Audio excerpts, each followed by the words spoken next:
Colby, you know what the true litmus test is for humanity?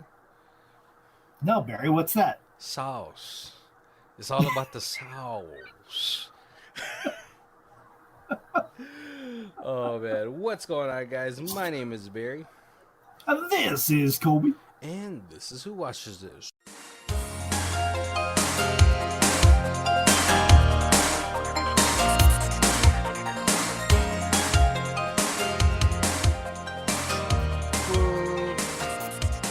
Music. It was actually a pretty good quote, and yeah. But it'll be interesting to see if people get it off of that. Oh man, what's going on, guys? Welcome to a brand new month of the Who Watches This podcast. And this month, Colby has decided to choose the thing. We're doing clones. I had so much fun with the movie Duel that we did recently, and I was like, there's got to be more fun clone movies. There's a ton. There's a ton. I had always seen like this one. I had seen previews of not too long ago, and I've like just been looking for an excuse to watch it. Yeah, and like unlike most movies that we've done, this is a super recent movie. Right, yeah. Yeah, I've been trying to do that. Be like, hey, let's for each month. Each month we'll do like one like more current, more popular movie, and then then we can do like one super obscure movie that nobody's heard of. And I was like, in my head, when you brought up this theme, I was like, is that Michael Keaton movie going to be on this month? We'll see. I was like, there's no way that Michael Keaton movie is not here this month.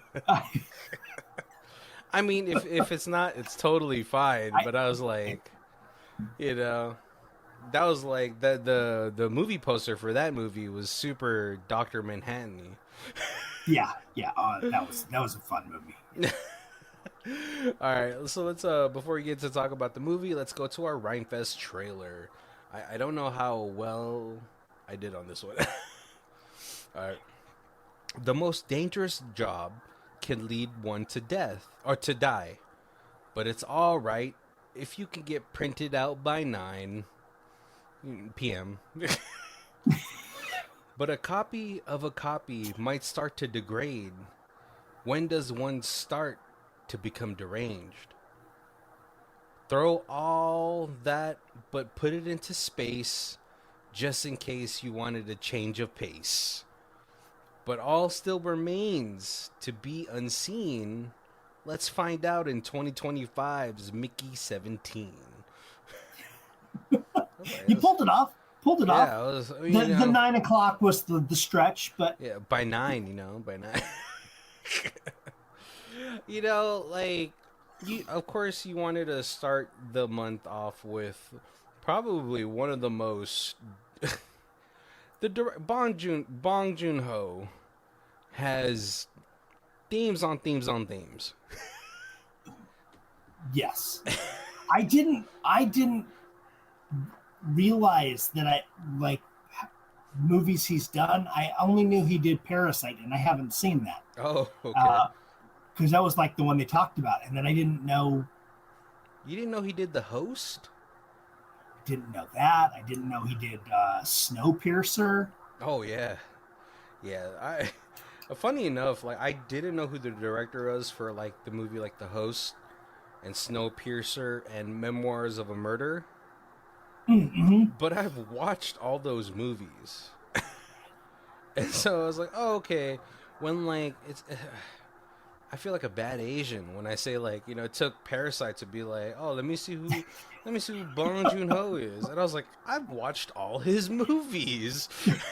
I was like, I'm a bad Asian. Oh, right. It's the same thing. It was like the one movie that I knew him to be famous for was the one I hadn't seen, and then I like seen a bunch of his other ones, and I didn't know he did them. Yeah. Totally. But Mickey 17, based on an also fairly recent novel, Mickey 7, Right. was sort of like not his first time using West, like, being a Hollywood or Hollywood-ish movie, but it's like I feel like it's the first time he's done like a full, like this is just a full Hollywood cast. He threw in Steve Yuen because like, yeah, that's really cool. Yep. But yeah, I was like, man, I don't like, this movie. It's super. Like, I feel like most of his movies, it's fairly political, fairly like driven by like very I don't know, like systems of thought. Underline, yeah, underlying themes. Yeah, and there's like a ton of them, and like I like the way that he does it because he like the host. It's like about like what environmentalism. But Right. here's Yep. a fucking here's a monster that you guys can like rally behind and all that stuff. So this one was like this one is I watched a bunch of reviews for this movie and it's like kind of split in the middle. So let's get into talking about this movie. That way we can share our thoughts at the end. This movie starts off. Mickey is in a cavern. He has Right. fallen through there, and he wakes up frozen. And he's like, "Oh, I bet you're wondering how I got here." Also funny enough, I feel like every British person when they do an English accent, it's that accent. Like it sounds American, but it's like from where?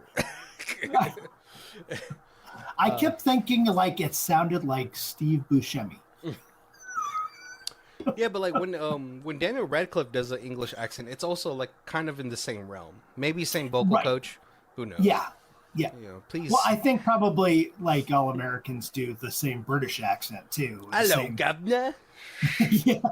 That's like my friend's baseline whenever he wants to try to do a British accent. I was like, dude, you gotta find other baselines. It's oh man, but no, and so like, what's it called? He gets met up by Stephen Yuen, who presumably is like a pilot or something of some sort, and he's Right. like, "Hey Timu, can you come get me?" And Steve Yuen goes down there. He grabs like the flamethrower that Mickey's supposed to have, and he's like, it's you're gonna, they'll print you out again, man. Right. Yeah. Ooh, the flamethrower still works. Yeah, This is an expensive piece of machinery. yeah, Yeah, but aren't you going to just die anyway? yeah. You'll be back on the ship by 9, whatever, And so Mickey kind of starts to go through like this Daredevil like flashback. And he's like, "Well, I guess you're wondering how I got here." And we go through this whole backstory of him and Timu, played by Stephen Yuen, were actually business partners or friends at the beginning, 5 years ago. Right. And he was like, "Yeah, Timu, he convinced me that macaroons are going to be the new thing." I was like, "What year is this?" Because I know macarons were like the big thing in like what 2012, 2011. Oh, yeah. It's Yeah. just sugar. But you don't see them anywhere. Maybe it's just the they're coming back. Yeah, I mean, you still do, but it's just like It's it's like, not well, like the craze that it once right. was, right? And he was like, Yeah. "Yeah, he said that macarons are gonna take over hamburgers." I was like, "That's I would have slapped Robert Pattinson." I was like, "No, nothing's ever gonna replace hamburgers." How dare you? Yeah. How dare you? But but he tells a story about how well Timu couldn't get a loan because bad credit and they just nobody has any faith in him anymore, and so he convinced me to get a loan from a loan shark. Unfortunately, Always a good idea. it's like those interest rates.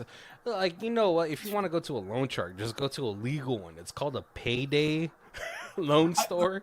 That Jesus Christ. What their Jeez. interests are like 400% or something like that. The money you It's end like up borrowing, you end up paying bet double. it's like compounded daily. Yeah, they don't give you a chance to breathe, and so but like the loan shark that they got money from, it's like this guy that's super obsessed with death. Like from the people that he ends up murdering, because first of all, a loan shark never murders, or at least they sell the body parts after the murder, right? But this Right. guy he's chopping dudes up like Leatherface. But he has like some sort of like contraption that captures the last moments as they die. They didn't delve too deep into that technology. But he's like super obsessed with. He's like, I guess that's like his form of payment. It's like it's a psychopath situation, right?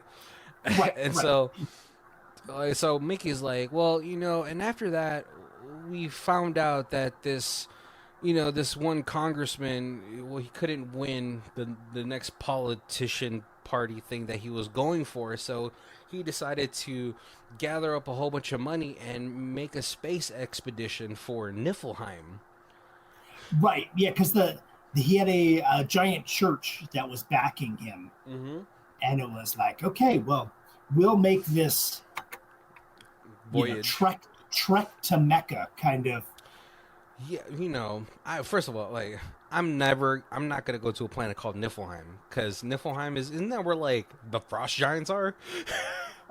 It's supposed in Greek or Norse Or Norse mythology. mythology, yeah. It was the people who died who didn't go to Valhalla. Valhalla went to Niflheim. Oh. In Marvel, that's where the frost giants are. Yeah, right. Yeah, it's the frozen planet of like the losers, the dead losers. But also, I don't want to be stuck in a ship with a church leader. But it's kind of his only choice, right? And he sees that Timu has secured himself a position on the ship because he had just gotten his his pod license. Learner's permit or something. Yeah. But hey, the hustle is real. Timu, from like the first interaction with him, you can kind of tell he's kind of a sleazebag. So that's why it's kind of a surprise that he was friends with Mickey.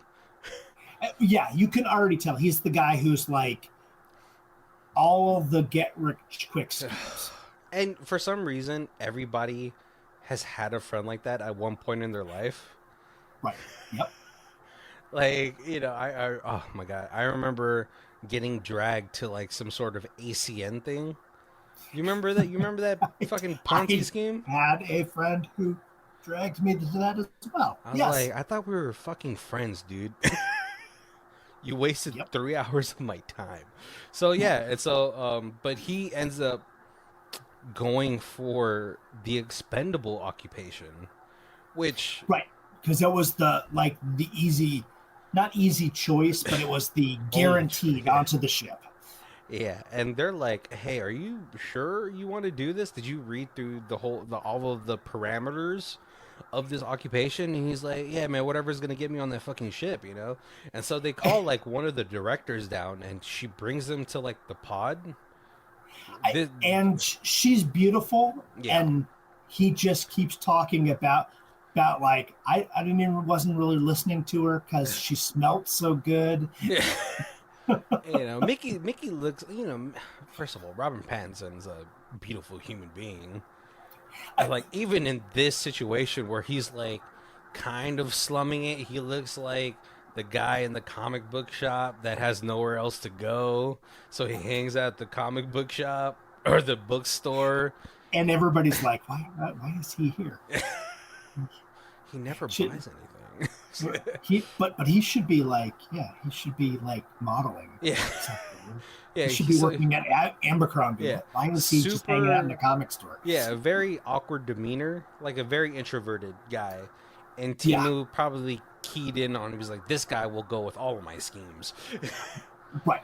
And so, like, she's explaining the whole situation, a human printer, we implant something in you. That way we can go ahead and download all of your memories and consciousness and all that stuff. And then, the ship kind of collects, all the bio waste, and we use that to construct a new body for you.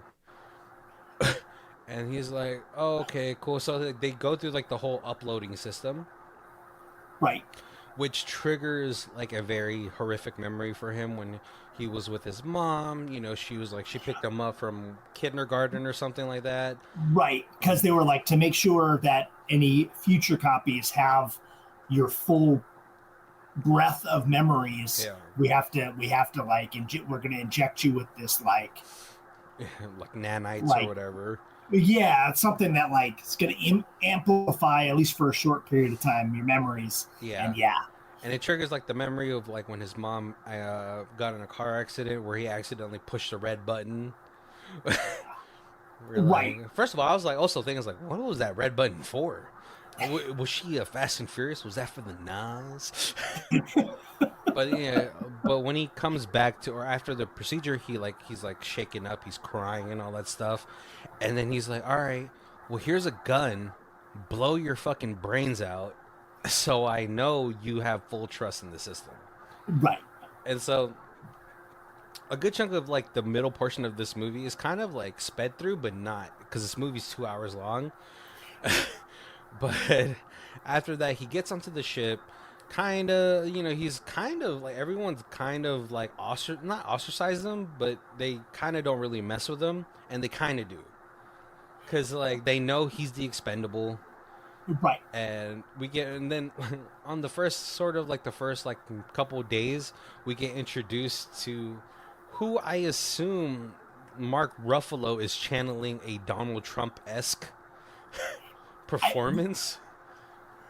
So the director said no, but Mark Ruffalo has alluded to in interviews after that he's not a fan of our current president, and he was, emulating some of his tics Mannerisms. and mannerisms in this. Why he's not a fan of the big beautiful bill that pretty much enslaves anybody that makes under $50,000 a year? That's what he's not a fan of. He's not a fan of taxing somebody that barely make it. I know you're not in that window, Colby. You make too much money. But no, and so Yeah, working the yeah. overtime, right? Overtime's now tax free. But no, but then Mickey gets introduced to a security person there. I forgot what her name is. I remember the other girl's name, Kai. Uh, but they start a relationship. And Nasha? Nasha, yeah, he meets up with Nasha, like a weird little like editing situation where like Mark Ruffalo is doing his speech, almost very cultish because I mean he is from a church, an unrecognizable church, and then Right. they're having sex at the same time, and he's like, "We gotta conserve calories. I'm thinking about banning sex." I was like, first of all, Right. we're in this tin can for 5 years, and you're saying I can't have sex? Yeah, we can only give you 1,200 calories worth of food a day, Oh, and sex burns like 800 calories. So we're going to ban that I don't know what kind until of we get sex to you're our having, Cole. destination. I But don't. then once we get there, we're going to encourage everybody to eat more and have sex more so we can repopulate our new world. Kobe, I don't know what kind of sex you're having where you're burning 800 calories. Because he said, I think like 200. 200. Okay. But no, and so like we kind of have this montage of Mickey dying through various experiments where he's like, what's it called? He's doing a spacewalk and he gets exposed to an absurd amount of radiation. And the scientists are like, hey, so Mickey, you're going to die out there, but can you tell us what you're experiencing? Also, can you take off your visor? We want to see how your skin reacts to the radiation. And also take off your glove. I want to see, that's how I want to visualize it all. Oh, yeah. But then when he wakes up, like his hand gets chopped off, like in space. And then so, like, when he wakes up, he's looking at his hand, almost like a phantom limb syndrome. Right. But no, yeah, but then he's like, the only thing that's making me like kind of survive this whole situation is Narsha, and and there's plenty of times though, like where people are like walking up to Mickey and like, hey Mickey, how's it to fucking die? Which And it's so interesting because he gets reprinted in like a 3D printer, yeah, but it's not like like you have like that printer that prints It's like a 3D in printer. Fifth Element, Yeah. and you watch, the bones getting made and the organs and stuff, and then it like makes Leela. Yeah. No, it's just like it's like like, and it's like printing it out of like an old fashioned printer, Yeah. and then like as the movie goes on, like the scientists like get so bored, like the processes become so boring that like occasionally they forget to put the table where Well, like he falls onto and stuff. well, I don't think it's bored. It's just because it's so normal. It becomes so normalized. It's like when you're printing sheets out and you forget to like do that little tray. Open the little tray. Yeah. Yeah. But I also think it's like a running gag in here where like when they're printing out Mickey, it always like does that little up down motion when it's printing out his private parts. Oh, I didn't put that together. Yeah, because it always stops below the torso. But yeah, no, and so yeah, throughout the whole time they're doing this whole situation, uh, and they finally get to Niflheim. Yeah. And when they get to Niflheim, they start to do small little expeditions. But at first, in my head, I was like, you would just send Mickey out. Because Mickey can die and come back. But no, they send out a whole team. Unfortunately, the first team that they send out was like a mixture of 2 girls and 2 guys. Sorry. One of the teams was a girl named Kai who had flirted with Mickey previously on the ship. And Narsha is seen to be a little protective, Right. of her and his relationship. But yeah, no, and so like yeah, she goes out. Kai ends up getting romantically involved with another woman on there, and then Mickey and another guy. When they go to the first cavern that they meet or they see, they run into an inhabitant of the planet, which is like this very it's like a slug, like a heptapod type of creature. It looks like a huge roly-poly. Yeah. Yeah. Good. But it also looks like a huge uncircumcised penis. It's so weird. But I felt like it was like it's a roly poly that like Jim Henson would have created. yeah, yeah. And what's it called? Yeah.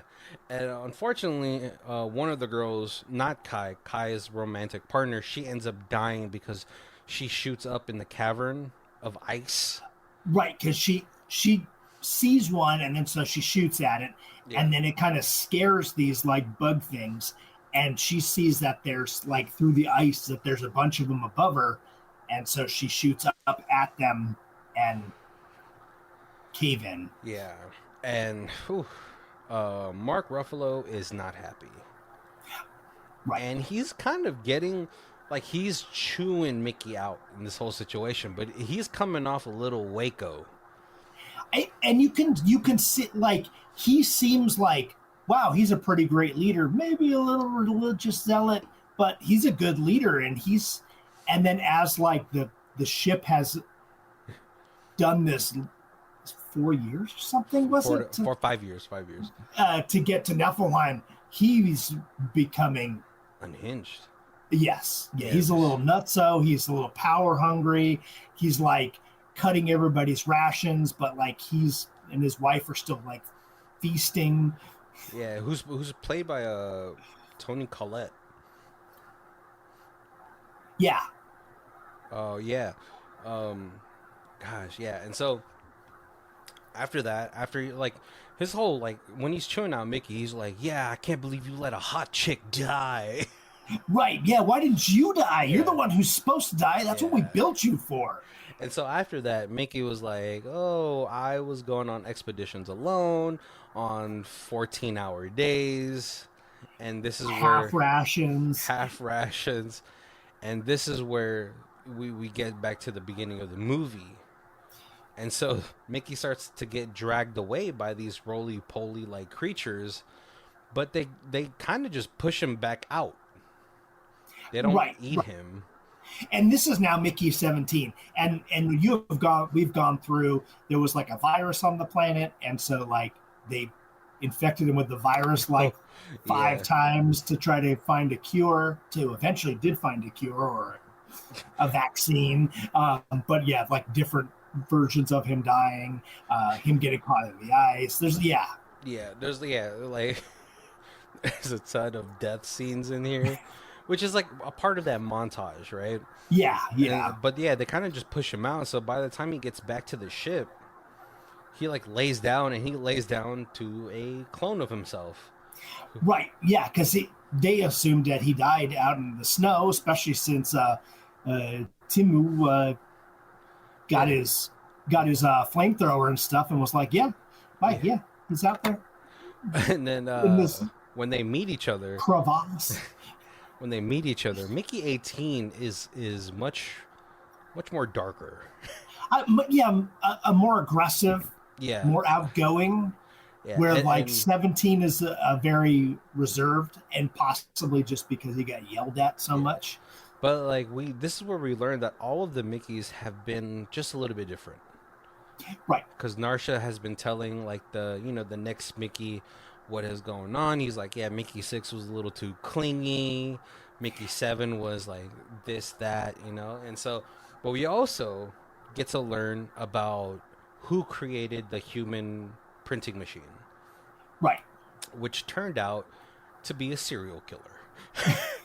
Because he was printing out like what other versions of himself to help make more To serial killings. Well, no, because he was printing out versions of himself, so that way, if he went to go kill somebody, he could send the clone of him to go like read books at a school, and then be Yeah. like, "I couldn't have been me. Look, I was at the school." Because people didn't know there was multiple versions of him. It ended up being 3 versions that were taking turns killing people and being each other's Alibi. alibi. So that's where they had the law of like no multiple clones, right? And Right. so when they try to kill each other, Mickey 17 and Mickey 18, they get interrupted by Timu, who has now found a very lucrative side business of selling space oxycontin. Yeah. Oxycontin. Yeah. It's a name that's even similar to that. Yeah, it's like Oxycontin Phasma or whatever like that. Yeah. After that, they end up kind of splitting up because Mickey 17 ends up having to go to like this dinner. He won like some sort of, I don't know. Well, they have a big fight where they try to kill each other Yeah, that's what I was because saying. They got yeah, and there's interrupted by Timu. oh yeah, Yeah, and then it was Mickey 18 was gonna kill Timu right, until they got interrupted, and then Mickey 17 ended up getting accosted by like the scientists, like, hey, you won employee of the month, where you get to have dinner. right. Yes, because that's another thing. It was like, to keep the team happy, once a month somebody's going to come have dinner with Mark Mark Ruffalo. Ruffalo. And so like Mickey 17 is one kind of mad because he like Mickey 18 with Narsha, and he's like, oh, they're about to go have sex. I know that. But Right. he's also Yeah, and like, it's all like that's my girl. yeah. Why the hell is he with my girl? But then he's also like salivating at like the The getting to idea eat. of having a full ration of food. Yeah. And so he ends up going and he's like gorging on this steak that looks like no one even attempted to cook it. But Kai is also there because, they're like, oh, we're so sorry that your hot lesbian girlfriend died. And as they're eating, they're kind of disgusted. Like, not Kai's not disgusted by Mickey 17, but what's it called? Mark Ruffalo and his wife are. Right. And then, he starts convulsing, and they're like, scientists come in, and they're like, oh, we gave him some like new ingredients for the sauce, and I guess it didn't take. Right. Apparently the lab grown meat isn't ready for consumption. Gross. Kai's like, oh my god, I thought this was supposed to be like like a celebratory thing, and you gave him like meat that wasn't good yet. And they're like, well, he's in a lot of pain, but we have this purple painkiller that we wanted to test out on him. This is the perfect time to test it. And man, it kind of it works, but it doesn't. But then like Mark Ruffalo is like, let's just kill him. Right, yeah, just kill him. We'll print out another version of him. Yeah, like whatever. It doesn't matter. Let's just kill him and he'll be fine. And he's like, no, no, no. I don't want to die. I don't want to die. Like we'll just I'm fine. I'm fine. So like Yeah, I'm feeling better. I'm feeling better. So him and Kai kind of share a moment in her quarters. Like she makes him like a tea that she's been sort of like rationing out, Right. Yep. and Kai's like putting on the moves. And honestly, I'm not gonna lie, he's a better man than me because I was like, well, 18 is clapping cheeks right now, so. But he stops. He's like, no, no, I can't, and he goes back to his room where he gets met by Narsha and Mickey 18, who are like so high. Right. Yep. They've just bought some extracurriculars off of Timu. And Narsha's like Timo, not off of Timu. Yeah. No. Timo, whatever. But Narsha is like kind of what's it called? She's like flirting with the ideas. Like it's great, like when you guys can do odd even missions and all that stuff, and we'll have two of you, and it'll be really cool. And she's like, I've always wanted to try it. I was like, Jesus Christ. I was like, I know where this is going. And it, like, I don't know if it's like me getting older or something, but I was like, I don't want to watch this. This is too much right now, because then she's like, she wants to initiate becoming a Chinese finger trap. Right. Yeah. And before they can, 17 is like super not into it. 18 is like the other side of the coin of him, and is also super high. Yes. Yeah. Until Kai comes in with like a glass, or like a canister of her tea, and she's pissed. She's like, I have to report this. We can't have multiples. And Narsha kind of stops her, and they're talking, they're arguing, and Kai's like, well, okay, let me have 17, you can have 18. And yeah. Narsha's like, no, I mean, they're both Mickey. And I was like, in my head, I was like, you're being kind of selfish, you have to. And it's really like an interesting, because she sees it as they're the same person. Yeah. And the other one's like, no, they're clones, but they're two different people. Yeah, they have the same. Yeah, and this is where the whole existentialism comes in, right? The philosophical debate, right? When is something a life? So whatever situation. But Mickey, 17, and 18 are in the room. They turn on the TV, and it's freaking Mark Ruffalo doing his version of Late Night with Mark Ruffalo. And Mickey 18 is after Mickey 18 hears what happened to Mickey 17 at the dinner, he's like, fuck this guy, I'm gonna fucking kill him. Yep. Yeah. And man, this is kind of where like we come into the third act of everything that's happening. Mickey 18 rushes out, puts he grabs Narsha's gun, wraps a little towel around it so it doesn't get exposed. He's about to try to Ronald Reagan this guy. Right. Yeah, and he's Mark Ruffalo's on stage. He's doing like a presentation because he's like, they found this giant diamond, and they're going to put everybody's name, engrave everybody's name on it. So it's like the founders of, so he's like doing this whole big presentation, basically like, look at all this stuff I'm doing for you as your leader. Yeah. Worship me even more. Yeah. Oh my gosh, it was so icky when I was seeing that. But as he tries to go to kill him, right? What's it called? Right. It's the laser's like cleaning off, like smoothing a part of the this big giant black diamond, and he's getting ready to Mickey 18's getting ready to shoot him. And as the laser goes through, it opens up a hole in the diamond, and one of the little creatures jumps out. That's what they call them. That's right. The creepers jumps out. And and Mark Ruffalo's just like, oh my goodness, this thing is trying to attack me. I'm the leader and it's trying to kill me. We got to kill it. Kill the disgusting things. But yeah, it's just, turns out it's just scared because you just cut a hole in its home. Yeah, and so like the assassination attempt gets gets what's it called, stopped. Foiled. And this is where they learn that there's two Mickeys. Well, first Right. of all, I think one of the creepers comes in Mark Ruffalo's mouth, and man, they light up one of them. They Right. light up Yeah. the one that So came in his mouth. the scientists catch one Yeah, because like it seems like it recognizes Mickey 17, so it kind of stops and like yeah. almost is like, hey, Hey, what's up, and then man? the scientists grab it and put it in the bag. But then there's a second one that comes out of the hole, and Yeah, that's face huggers Mark Ruffalo comes in his yep, mouth. yep, and they blow that one all to goo. Yeah, and at this point, like Mickey 17 was like, no, the creeper. I don't think the creepers are bad because they could have eaten me, but they didn't. They saved me. Right, and there's this like a funny joke about like when they save me. He's like, "What is it? Because I'm a clone? Am I bad meat?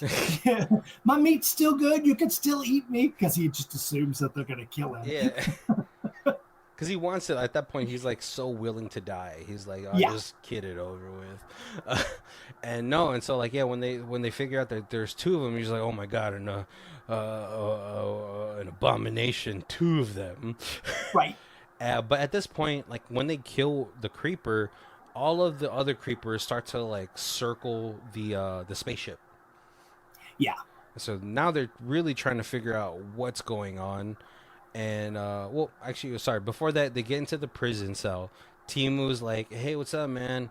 I gotta chop you up because one of Demarc Demacus men is on the ship and he's gonna kill us. But he's like, if right. I Yeah, send this to Earth, he followed us this 4 years to get here so that he could get his money or kill us. And he was he like, said if I take a video of me chopping you up into like he has a little like graph that's like yeah, the parts into like 9 pieces, then I don't owe him any money and he'll let me live. yeah." So and they'll just print another one of you out. And he's like, "Oh, please, come on, Mickey."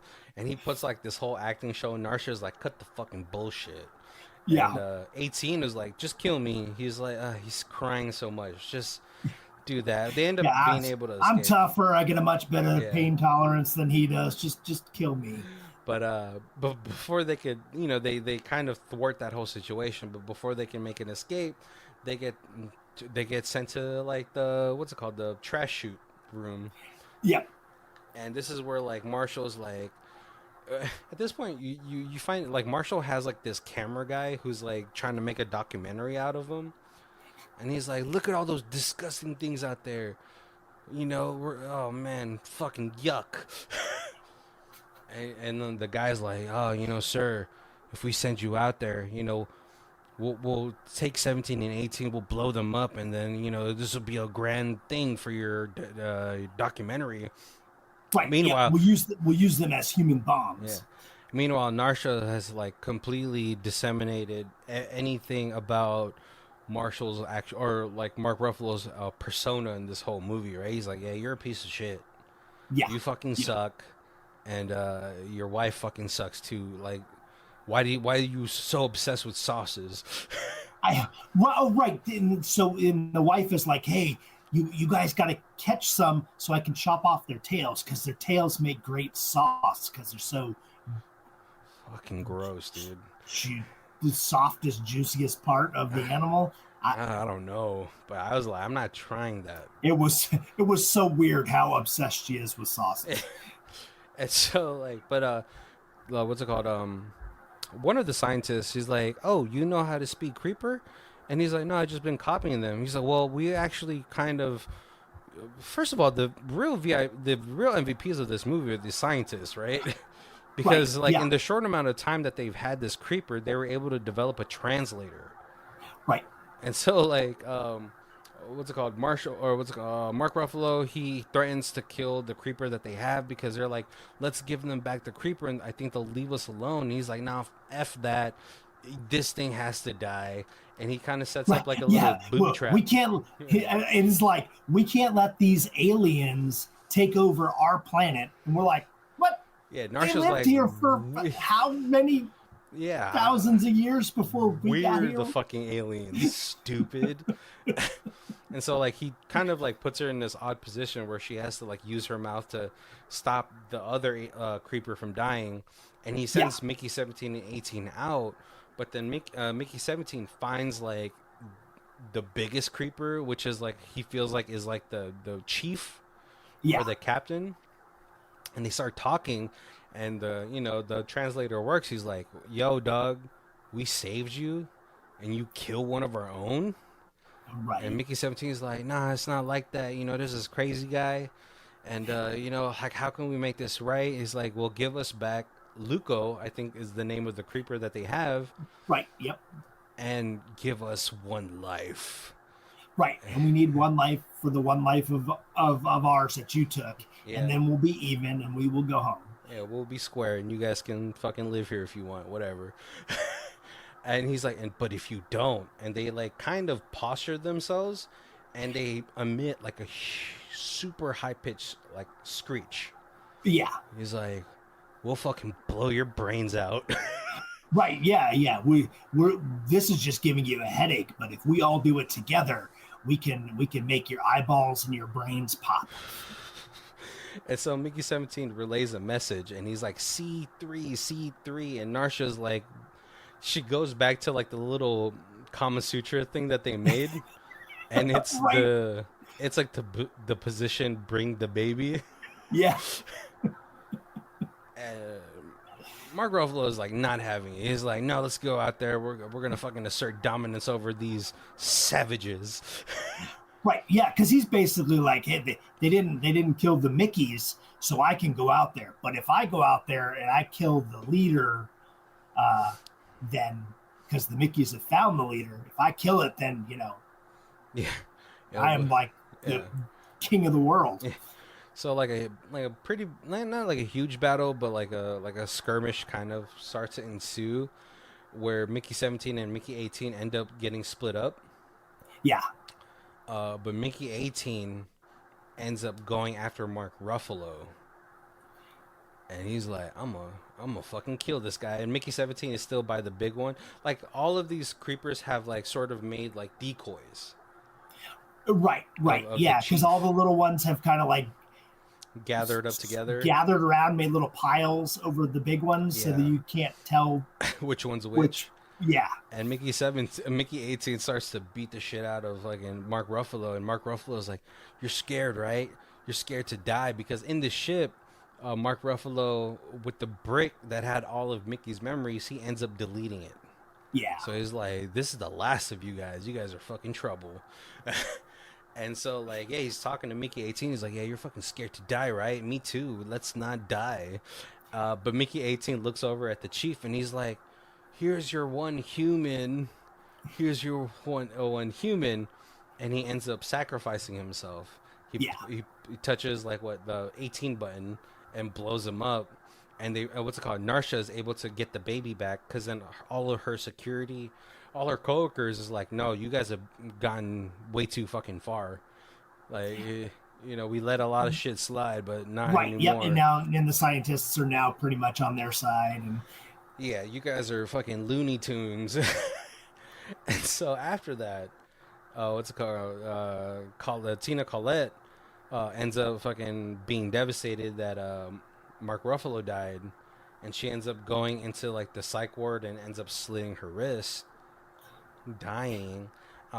There's a whole like little really quick situation where like they do like what's it called? Timu ends up getting confronted by Damascus's henchman, and he ends up being able to thwart him. Not he does get stabbed, but he ends up binning him, and right. he stands trial, and he's like, "Oh yeah, Timu got off free because it was self defense." And then they're all the security and all this stuff. They ended up going to jail, but then they pleaded their case, and they reformed the whole situation because Narsha was looking at this whole thing, and he's like, "I gotta weed out all these cultists."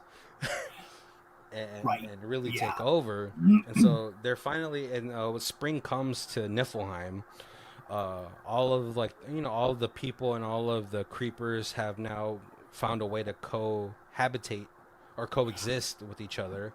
Right. Yep. and they're ready. They're getting ready to do like the opening ceremony. They're like, we're gonna blow up the human cloning machine because this is bullshit. But it cuts to Mickey, who's supposed to blow up the machine, but then he talks about a dream that he has, where he goes into the chambers where they make the clones, and Tina Collette is in there, and she's like, "I'm printing out Marshall," and he's like, kind of halfway done, and she Yeah. like looks at Mickey, and she's like, "You know, you want this too," but then you find out it's a dream, and they're like, "Mickey, blow it up," and he blows up the machine. And the movie ends there, right? Yeah. There's nothing, no end credit scenes, right? Or mid credits. No, I Yeah, don't think. yeah, right. I was like waiting for something, and the movie ends there. All right, before we get to our thoughts about this movie, Colby, we're gonna go into our other section: high star, low star. 10 out of 10. Did we watch the same movie? I'm baffled by all the 1-star ratings. Interesting enough, most of them didn't even explain why they didn't like the movie very much. Some say it's boring, others say it's confusing. Confusing? How? Where? Which part of this is confusing?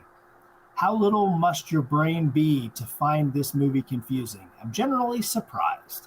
To me, this film was a breath of fresh air. It was unique, funny, interesting, bizarre, weird in all kinds of ways. The pacing and the narration was just right. By no means perfect, but I'm giving it a 10 for the overall, to contradict the overall low ratings. What exactly are people so mad about? It's just a fun ride.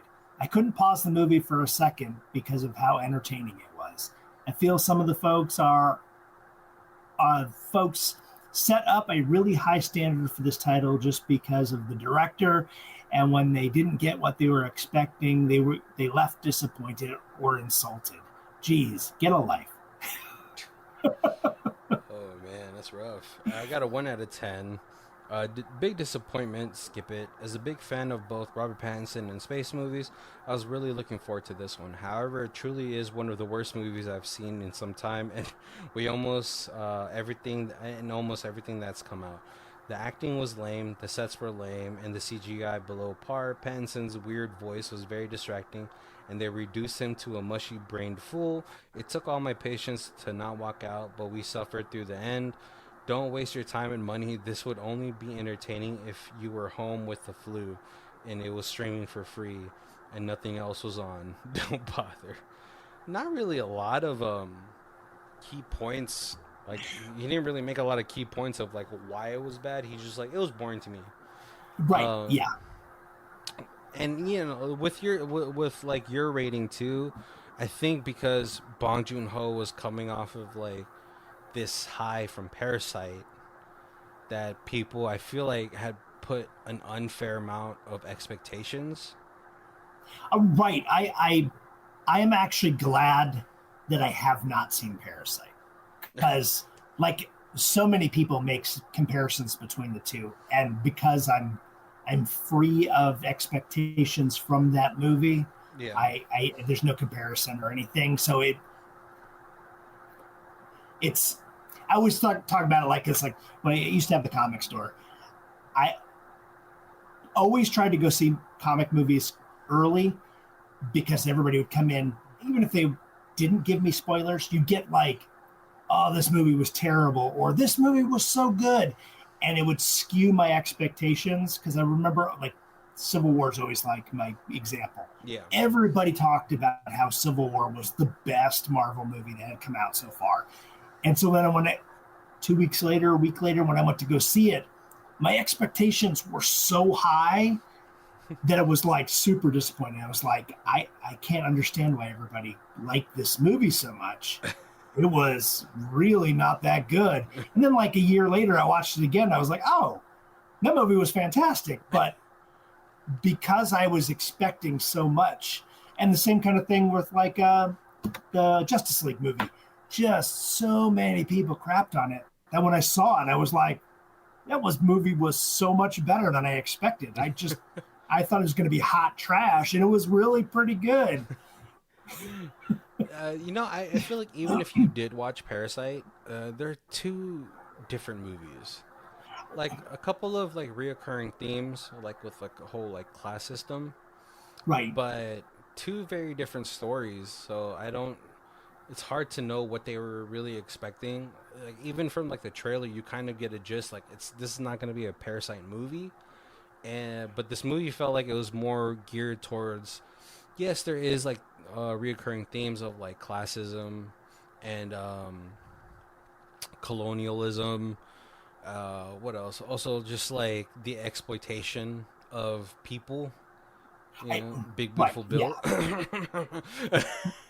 uh, but I feel like it was much more geared towards like the philosophical aspect of what is a person. Right. That's much more of a reoccurring theme of it all because like there's points where like yeah like when Narsha was like one's 17 one's 18 but they're both still Mickey, and I was like, well, yeah, yes and no, because like they're two very different people. Right. Yeah. And then also like yeah, when Mickey 18, when he was talking, when he was yelling at the chief, when he had Mark Ruffalo in his grasp, he's like, here's your one human, but there's two people there. Right. You know what I mean? So it's just like Mickey 18, maybe he didn't see himself as human because he was, his body is made from bio waste, from like, Right. Or maybe like I'm not the human. I'm the accident that shouldn't be here yeah, because 17 hasn't died yet. or just yeah, maybe even that. I don't know. It's funny because like they're very angel and demon type of people, right? Right. Because Mickey 17 is reserved, he's always trying to do the right thing, and Mickey 18 is like all about action and nah, fuck that, let's go kill that guy situation. And it's like they're two super different people, but maybe Mickey 18, and it's there's like a sweet moment between 18 and 17 where like 17 the whole time he feels like this is a punishment because I killed our mom, and 18 is like, no, it's not. There was a car defect. That Right. button didn't cause our mom to die. Right. Yeah, that's just an arbitrary button, and just coincidentally, we got in a car accident when you push the button. It has nothing to do with the car accident. Yeah, there's a car default, and it's like it's funny because like they both share the same memories, and so they're both kind of like accessing different parts of their memories. Right. It's like one knew rationally it wasn't this red button. But then again, like I gotta say, the car that they had, I was like, oh, it was a JDM car. I was like, maybe the mom was racing, and those are some Nas. And so yeah, I feel like it's and I was like on the way to record today, I was listening to like another person's review, like what's it called? It was like a panel of four people, and they were split. Half liked it, half were kind of like, it was okay. But the one that were like talking about, it was okay, it was also like kind of unfairly comparing it to Parasite, which I feel like Mm-hmm. is like, sort of like, it's his like biggest like global success, but it's also like sort of like, oh, maybe that's the thing that's gonna be like that's the bar everyone's gonna set it for. But that's Right. like the themes is different and like what they're going for is different, and so I felt like it was like an unfair comparison. What like M Night Shyamalan, like he's done so many of the like strange twist ending movies that when he tries to do a movie that's not like that, everybody's like, "Oh, this movie, what Where's the you know?" twist? Right? Where's the twist? Or the twist was so predictable, and you're like, well, because you're going in expecting there to be a twist because you like this is his type of movie, and so like you're immediately looking for clues 3 minutes into the movie of like how is it going to twist on later. The twist is that there is no twist. Right, Boom. right. So yeah, it's really tough when you go in kind of like preconceived notions of something. Yeah. What are some of the parts that you liked about this movie? I thought I like it. it was all over the place. It was like it was a fun space movie. It was like a dark comedy, definitely with the all the times they've killed him. Yeah. Um, it was interesting, the politics on it. Yeah. I really liked that they kind of flashed back to the creator, and it turned out that like the person, one of the scientists who created it, was like a serial killer, and like that was part of the rationale why you can't really keep two clones, Yeah. or there can't be two versions. I there was just so much, like it really, like I only watched it once, and it totally needs like a second watch. Yeah. I Um, love the Bong Joon-ho has like this style of directing where like a lot of his humor, it's so observational and human. Like, mm-hmm. the one that came out to me was like just like, the table thing. Right. Or like how many times have you made like copies of something and you just forget to put, pop the tray open or something like that. Um, I It kind of interesting. Like I watched a little interview with him, mhm. and like the original book was Mickey 7, Yeah. because this was the seventh version, and here he made it Mickey 17, and he's like, part of it was because I wanted to have creative kills on Mickey. Like I wanted there to be, more of that, because that was fun to think about. And he's like, but also I made it 17 because I wanted it to be like a coming of age. And like at 17, you're still a kid, but at 18, you're an adult, and you have Yeah. to make real decisions.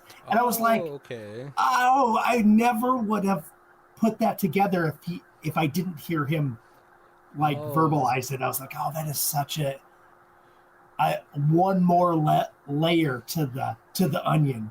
yeah, no, and that really does explain like the personality differences, right? Right. Because at 17, he's a little bit more naive, he's a little bit more meek. But by 18, he's like, he's lived the world and become jaded. Right. You're no longer going to put up with, Yeah, he's the like, president trying to kill some former version of you. yeah, and he's like, it's much more like, you know, uh, much more action based. He's like, well, if you're not gonna do it, I will. Yeah. Yeah. Yeah, so that's like those like the small little details are of the humor that he's presenting is Right. exactly what I loved about this movie. The space, I wish we had a little bit more of the space stuff.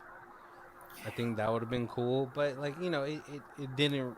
It would have padded time more than added anything to the actual That's story. Yeah, and being that it's already 2 hours, it was like just a little over two, right? Yeah, just a little over two, and Yeah, so some of those you get, if you push them too much. Like I was like felt like that with some of the Lord of the Rings ones, where it was like, oh man, you could cut half hour out of this, and it would have made it a little bit cleaner, easier to watch story.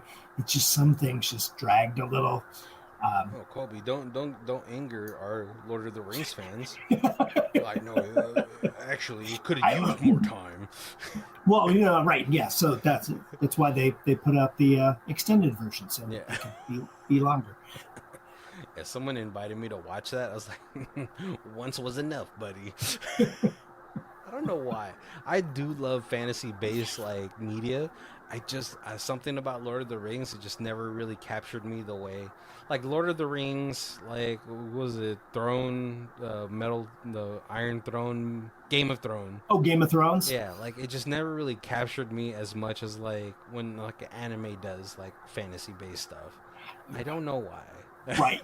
But we're coming up to our hour, so I want to go ahead and thank you guys for joining us. Make sure to check all of our other theme months down below where we have something for you, whether it's holiday based, actor based, or, you know, We have a whole Robert Pattinson month. yeah, exactly. Definitely check that out. We do our reviews in 4 different sections.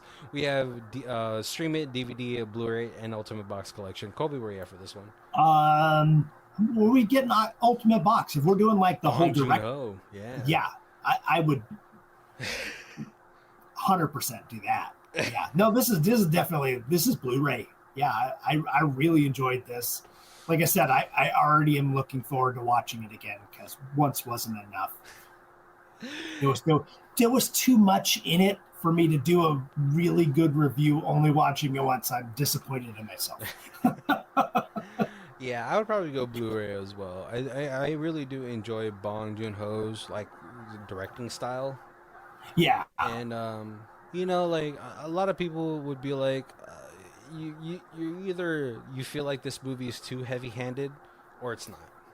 But like for real, like for me, it really felt like in the middle. Like you can see the themes in there, but it wasn't like Well, right. Nothing heavily was like, sauced. yeah, nothing was like Yeah. forced down your throat, where it's like they're trying to get across their political agenda. Yeah. So like yeah, I really appreciated that. For me it felt very natural. It didn't feel too heavy-handed. And Yeah. so yeah, it was really fun to watch. I wish I watched this in the theater, but I'm so like lazy to go watch movies in the theater now. I'm just like I'll just wait for it to stream. I I hate to say it, but like I think COVID changed the world that way. And I I used to go see like everything in the theater. Yeah. That was like everything I really wanted to see. I had to see it in the theater for the experience. And man, now it's got to be something really special for Yeah. me to To watch it in theaters. really special or really bad. Like I went and saw like Scream Boat Willie in the theaters. That was terribly fun. But I want to thank you guys for joining us. Make sure to check all of our links down below where we have all of our social medias. Yeah, we got our Facebook, our Twitter, still calling Twitter, X, Threads, Instagram, TikTok, YouTube. We're on them all. Find one, find them all. Like us, share us, Yeah, I'm leave us a sorry. message. But if you grew up like, you know, around me and Kobe's age, X meant porn. You just put two more X's and it's porn. Or booze for some reason. But yeah, thank you guys for joining us. My name is Barry. This is Colby. And this is Who Watches This. If you guys want to check out who does our theme music, it is Lee Rosevere. It's called Arcade Montage. It's on our album Music Podcast 3, and the Bandcamp is down below. Thank you.